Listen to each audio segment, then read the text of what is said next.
एक पिता ने अपने बेटी के साथ किया 5 अनैतिक काम, जिसकी वजह से उसके शरीर में पड़ गए कीड़े। दोस्तों, आज की कहानी का शीर्षक यही है और आज की कहानी हमें बहुत जानकारी देकर जाएगी। आज की कहानी से हमें बहुत अच्छी नॉलेज मिलने वाली है। एक कहानी दोस्तों, आप बहुत ध्यान से सुनिएगा।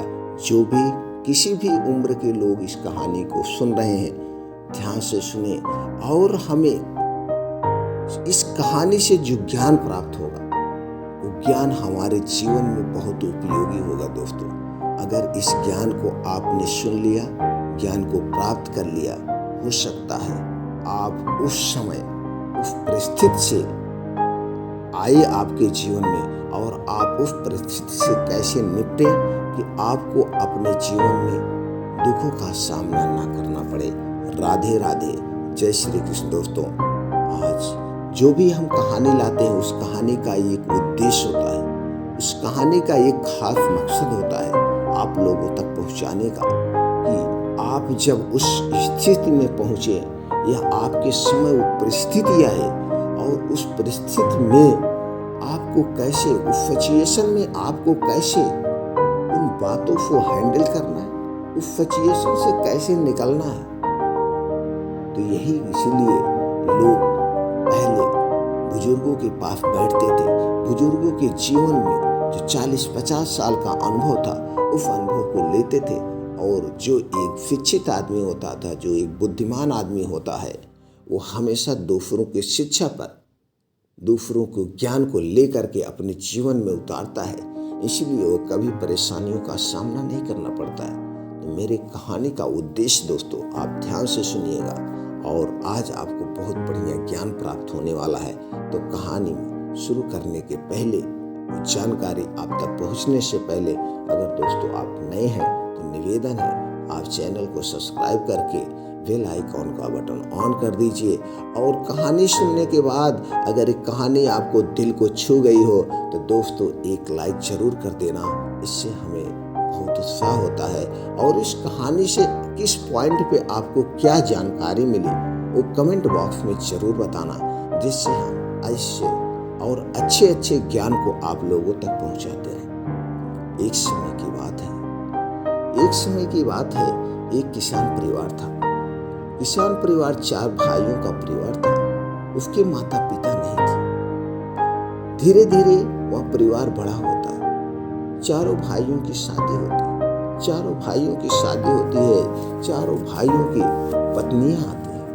और एक घर में जब 4 पत्नियां आती हैं, 4 भाइयों की जब शादी हो गई और वहां पर घर सीमित हो, जमीन सीमित हो, खेत सीमित हो, तो दोस्तों धीरे धीरे 4 घर की जो बहुएं होती हैं ज्यादा दिन तक एक में नहीं रह सकती हैं और उस घर में बिखराव होना स्वाभाविक है। और वही होता है, उस घर में जो बहुएं में धीरे धीरे अलग हो जाते हैं। 4 भाई धीरे धीरे अलग हो जाते हैं।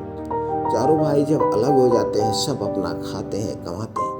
अब उसमें से 3 भाइयों के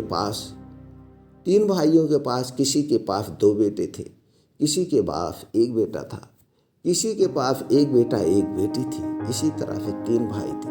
और जो छोटा वाला भाई था, और जो छोटे वाले भाई था, उसके एक सुंदर सी पत्नी थी। उसकी पत्नी बहुत अच्छी थी। आप देखते तो नहीं लगता था कि ये पत्नी इतनी सुंदर है। और वो आदमी जो था, उसका पति जो था, उतना बढ़िया सुंदर नहीं था, वह सांवलेपन का था। लेकिन तब भी दोनों में अच्छे से प्रेम संबंध मिलजुल कर रहते थे। वो लोगों की यही इच्छा थी कि मेरे घर भी एक बच्चे का जन्म हो जाता, हमारे भी घर में खुशियां आ जाती। भगवान ने उनकी भी इच्छा की, उनके घर एक बेटी का जन्म हुआ।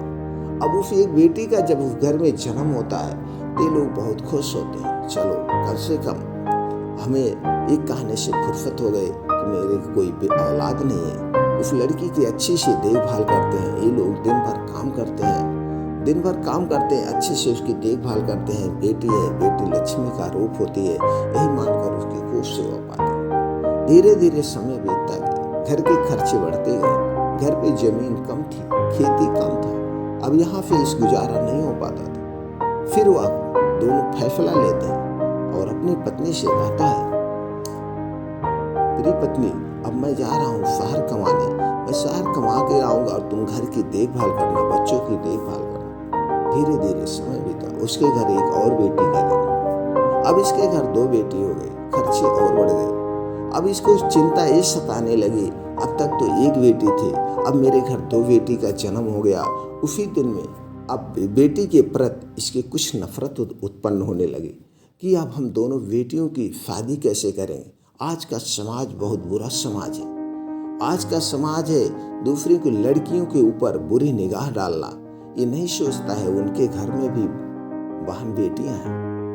अब मैं इस दोनों बेटियों की हमें रक्षा करना है, इज्जत भी करना है, और फिर हमें शादी जब करने के लिए मेरे पास अब इसके धन दौलत चाहिए। यही सोचकर दोनों लोग और मेहनत करते हैं और कमाते हैं। लेकिन जो पहले बेटी के प्रति प्रेम भाव था, अब ये प्रेम भाव धीरे धीरे कम होता गया, क्योंकि इन्हें लगने लगा कि ये दोनों बेटियां मेरे लिए बोझ हैं। अब पहले की बेटी की खूब अच्छी से देखभाल करती थी छोटे में, अब इसकी देखभाल नहीं करती। धीरे धीरे इसका जो है प्रति उठता गया। अब धीरे धीरे और समय बीता। इसके घर एक और बेटी का जन्म। अब धीरे धीरे जब इसके घर एक और बेटी का जन्म हुआ, अब जो बेटी के प्रति प्रेम था, अब इसकी लालसा थी मेरे घर एक लड़के का जन्म। जो कि सब सोचते हैं लड़के को पाकर बहुत खुश होते हैं, लेकिन जिस घर में बेटियां ही बेटियां जन्म लेती हैं, उसके घर ऐसा होता है कि हम पहाड़ों के नीचे दब गए, हम कैसे करेंगे। अब उसे और मेहनत करने लगा। अब उन्हें लगने लगा कि हमें और काम करके धन दौलत इकट्ठा करना है, तभी हम अपनी बेटियों की शादी कर पाए। अब दोनों लोग बैठते हैं, अब सोचने लगते हैं। उसका पिता फिर शहर से आता है, अब मैं कमा कमा के थक गया हूँ, भगवान भी मेरे साथ क्यों बुरा करता है। चिल्लाने लगता है, अब मैं अपनी बेटियों की देखभाल नहीं करूँगा, मैं कुछ नहीं करूँ, तुम्हें करना हो करो। अब दोनों अपने बेटियों के प्रति दोनों के मन में नफरत की भावना उत्पन्न हो जाती है। दोनों के प्रति नफरत की भावना उत्पन्न हो जाती है। अपनी ये छोटी सी जो तीसरी बेटी का जन्म हुआ है, जैसे पहली बेटी की जितनी देखभाल होती थी, उसे तेल लगाना, उसको मीजना, जो भी छोटे में माँ बच्चों के साथ करती है, अब वो कुछ नहीं करने लगी। अपना दूध भी बहुत कम पिलाती थी। अब वो जो बाप था, वो बाप भी अपनी बेटियों को मारना शुरू किया, मारने लगता था, बात बात पे चिल्लाने लगता था। अब कहता था तुम लोग भी काम करो, उससे काम करवाता था, बहुत ज्यादा काम करवाने लगा। धीरे धीरे समय बीतता गया। अब उसके घर एक और बेटी का जन्म, यानी कि 4 बेटियां हो गई। अब ये जब चौथी बेटी का जन्म हुआ, तो उसके पिता ने कहा कि लाओ इसका गला ही दबा दे, इसकी खत्म कर दे, नहीं तो अब तो मैं ऐसे ही मर जाना है। मैं कहाँ करूँगा अपनी सारी बेटियों की शादी। लेकिन दोस्तों, जो नसीब में होता है वही होता है। बेटियां जो घर में आती हैं अपना अंश लेकर आती, लेकिन ये चीजें आदमी नहीं समझता। अब ये क्या करती है, जब चौथी बेटी का जन्म होता है, इस बेटी के साथ ये दोनों लोग वो सब कुछ करते हैं जो नहीं करना चाहिए। छोटी सी बच्ची है, उसे कुछ नहीं पता है मैं किस जात में जन्म हुआ है, हमारे माता पिता कैसे हैं, हमें क्या खाने को मिल रहा है, सब कुछ नहीं उसे पता होता।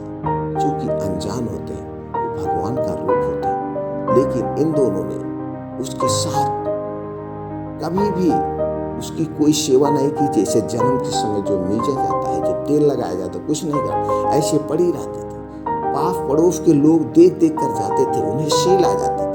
किस ढंग से अपनी बेटी को, बेटी भले ही है, इसे कम से कम दूध तो पिलाते, दूध भी नहीं पिलाते थे, चिल्लाती रहती थी। हमेशा पास पड़ोस के लोग उधर से गुजरते थे तो कभी कोई दूध पिला देता था, कभी कोई उसके मुंह में पानी डाल देता था तो शांत हो जाते थे। जब उसके पेट में कुछ जाता था तो शांत हो जाती थी। उस स्थिति को देखकर गांव वाले यही कहते थे, जब ये लोग बुढ़ापा होगा, ये लोग ऐसे ही तड़पेंगे, ऐसे ही मरेंगे। गांव के लोगों के मुंह से यही निकलता था, क्योंकि वो सेवा नहीं करता। धीरे धीरे समय बीता गया, वो भी लड़की बड़ी हो गई।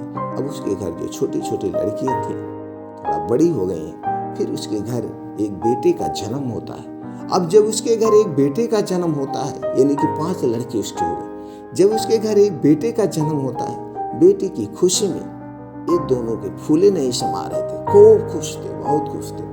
लेकिन बेटे का जन्म इसके घर नहीं होता। इसे ऐसी प्रॉब्लम होती है, ऐसी समस्या होती है, इन्हें हॉस्पिटल ले जाना पड़ता है। हॉस्पिटल जाने के बाद हॉस्पिटल जब ले जाते हैं तो डॉक्टर जो है ऑपरेशन से इलाज किया। अब ऑपरेशन के इलाज में पैसे काफ़ी लगते हैं, तो ये पैसा जो भी कमाया था सब कहा शादी चाहे जैसे हो, मैं शादी नहीं करूँगा, बेटी चाहे जहाँ जाए। डॉक्टर साहब मेरे इस बेटे को और मेरी पत्नी को बचा लीजिए। डॉक्टर ने पूरा प्रयास किया, इनका काफ़ी पैसा लगा, इसकी पत्नी को बचाया गया, ऑपरेशन किया गया। अब कम समय, पूरा समय ना पूरा होने के कारण माँ की जान बचाना था, बच्चे की भी जान बचाना था। डॉक्टर ने समय ना होने के कारण, यानी जितने समय में बच्चा जन्म लेता है उससे कुछ पहले ही उस बच्चे का जन्म हो जाता है। तो उस बच्चे का जब पहले जन्म होता है तो उस बच्चे को आईसीयू वगैरह में रखना पड़ता है, जैसे अलग से उसकी केयर करना पड़ता है, उसके लिए भी अलग से पैसे लगते हैं। तो डॉक्टर ने कहा इस बच्चे को अलग से, अभी जो 1.5 महीना पहले बच्चे का जन्म हो गया, इस 1.5 महीने तक इसे अलग से वो खुराक देना पड़ेगा, आईसीयू में रखना पड़ेगा। वो जो बच्चे का अलग से केयर करने का घर होता है, केयर करने की मशीन होती है, उसमें रखना पड़ेगा और इसके लिए बहुत ज़्यादा खर्चा आएगा। 1 महीने का खर्चा बहुत ज़्यादा आ जाएगा। अगर तुम सक्षम हो तो कर सकते हो।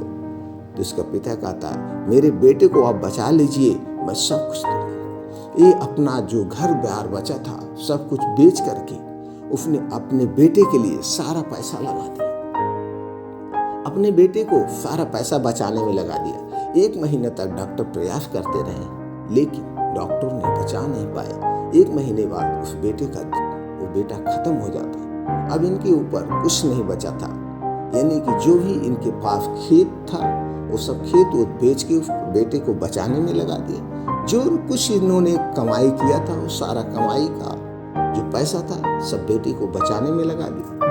बेटे को नहीं बचा पाए। धीरे धीरे इन्होंने अपने कलेजे पे हाथ रखा और फिर हॉस्पिटल से वापस घर आते हैं। अब घर आने के बाद फिर यही कोसना शुरू कर देते हैं कि बेटियां नहीं है, ये हमारी मौत है, इनकी वजह से ये कुलक्षणी है, ये है वो है, तमाम चीजें कहना शुरू कर दिए। इन्हीं की वजह से आज मेरा बेटा मर गया है। ये सत्ताने बेटियों को मारने लगे।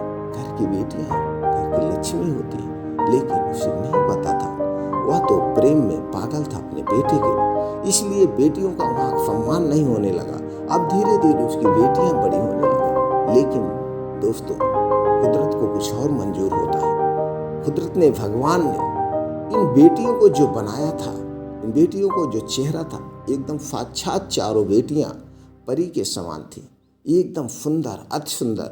कोई भी इनसे नापसंद नहीं करता, कोई भी इससे शादी कर लेता। अब ये जो अच्छी अच्छी बेटियां थी, लेकिन ये बेटियां संस्कारी थी, भले गरीब घर की थी, इसके पिता भले नहीं मानते थे, लेकिन ये बेटियां समझदार थी। इन्होंने इसको पढ़ाया नहीं, इन बेटियों को कभी स्कूल नहीं भेजा, मैं नहीं पढ़ाऊंगा, मेरे पैसे नहीं हैं। जबकि दोस्तों ऐसे ऐसे सरकार की स्कीमें हैं, ऐसे स्कूल हैं, कोई पैसा नहीं लगता है, 10-5 रुपए कापी किताब के लगते, लेकिन फिर भी इन्होंने अपने बेटियों को नहीं पढ़ाया। तो कुछ जो इनके रिश्तेदार थे, ये कहता था कि मेरे पास पैसे नहीं है, जो मुझसे मेरी बेटी से शादी करना चाहे उसे कर सकता है।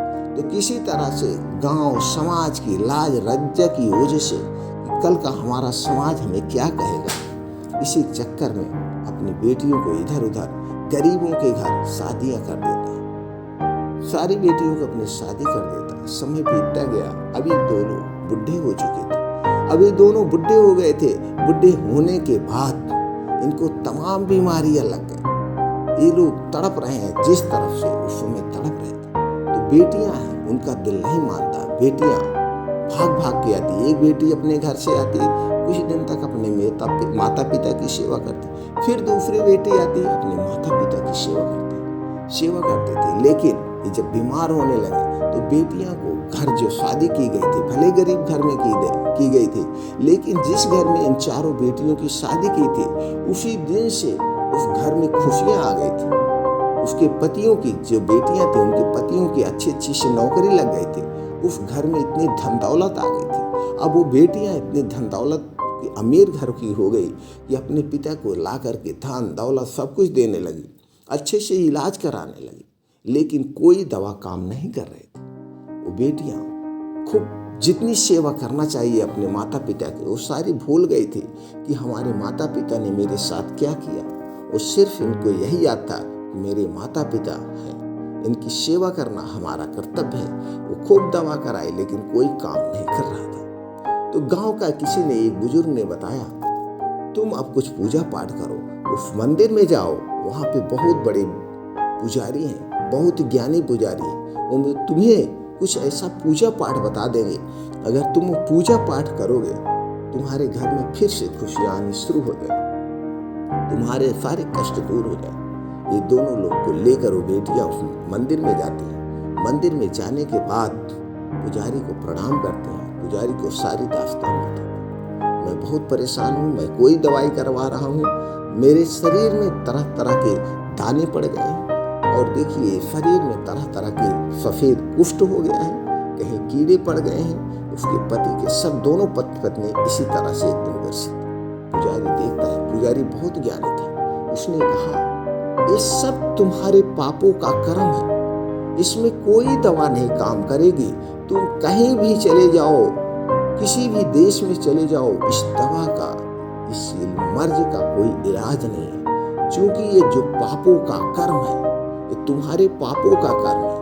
आज जो तुम्हारी ये बेटियां तुम्हारे साथ खड़ी हैं, आज जो ये बेटियां तुम्हें इलाज करवा रही हैं, पैसे दे रही हैं, तुमने जितने कष्ट दिए हैं, आदमी उस समय नहीं सोचता है कि जो मैं पाप कर रहा हूँ, जो मैं कष्ट कर रहा हूँ, उसका फल भी हमें इसी जन्म में मिलेगा।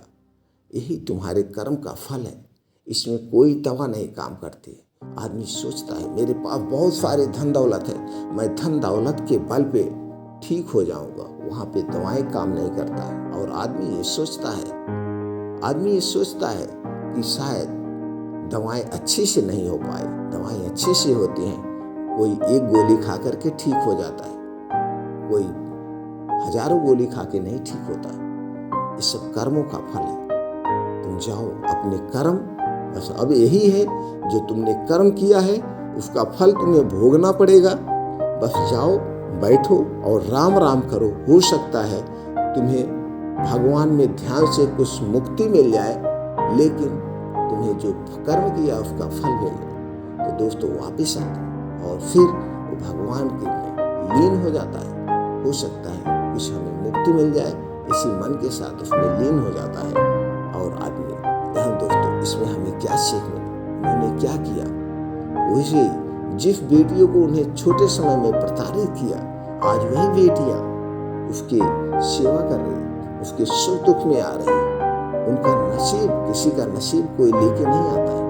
घर में जब बेटी का जन्म होता है, अपना नसीब खुद लेकर आते हैं और उसी हिसाब से उनका जन्म भगवान देते हैं। सिर्फ भगवान तो लीला करते हैं। इस समय अब आप देख रहे हैं, उस समय जब उसके घर में बेटे का जन्म हुआ, इन्होंने कितना पैसा लगा दिया अपने बेटे को बचाने में, लेकिन भगवान सिर्फ ये देखने के लिए उसके घर बेटे का जन्म दिए थे कि ये देखना चाहते थे कि ये बेटे के प्रति कितना लगाव रख रहा है और बेटी के प्रति कितना लगाव रख रहा है। शायद वहाँ पे यही कंडीशन, इसीलिए एक ही महीने के लिए इस घर में बेटी का जन्म हुआ था। देखना चाहते थे कि ये सुधर गया है कि नहीं सुधर गया।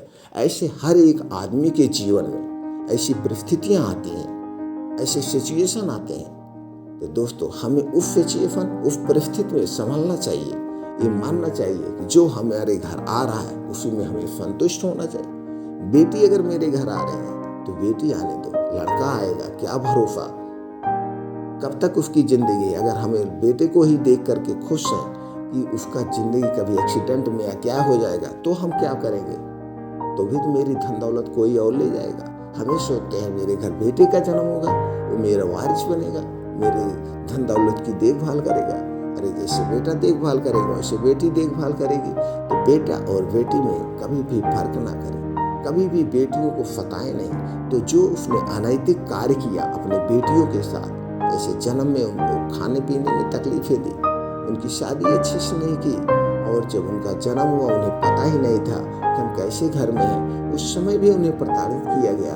ये जो अनैतिक काम माता पिता अपने बच्चों के साथ करते हैं छोटे से जन्म में, उसका फल यहीं पे होते हैं। भले हम उनके बाप हैं, लेकिन चाहे बेटा बाप के ऊपर कोई अत्याचार करता है, चाहे बेटा बाप बेटे के ऊपर अत्याचार करता है, उसका कर्म वहीं पे भोगा जाता है। तो दोस्तों, इस कहानी से हमें क्या सीख मिली?